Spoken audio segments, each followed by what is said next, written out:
आज आपण बोलतोय बालिका वधू मालिकेतील आनंदी, अर्थातच अभिनेत्री प्रत्युक्षा बॅनर्जी विषयी.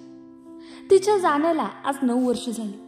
एक दिवस व्हॉट्सअपवर खास करून कोणासाठी तरी स्टेटस ठेवलं आणि त्या रात्री तिने तिच्या आयुष्याचं पान कायमच बंद केलं. तिच्या जाण्याने केवळ छोटा पडदा नव्हे तर संपूर्ण देश हादरला.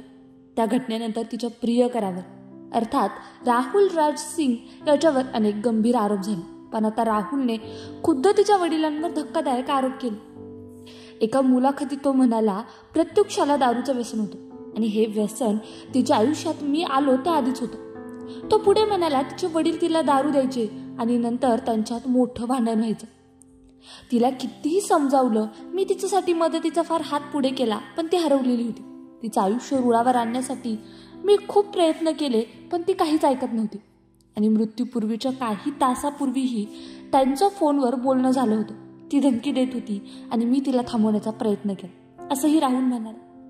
कधी आनंदी म्हणून घराघरात पोहोचलेली ही मुलगी बिग बॉस सारख्या शो मधून झळकली. तिच्या हसऱ्या चेहऱ्यामागे कुणाला जाणवू न शकलेली एक खोल एकटेपणाची कहाणी दडली होती. आज तिच्या निधनाला 9 वर्ष गेली, पण प्रश्न अजूनही हवेच आहे. ती गेली, पण मागे राहिलेत अनेक प्रश्न, अनेक आठवणी. व्हॉट्सअप स्टेटस खरंच ते फक्त 4 ओळींचं नसतं, कधी कधी ते शेवटचं असतं.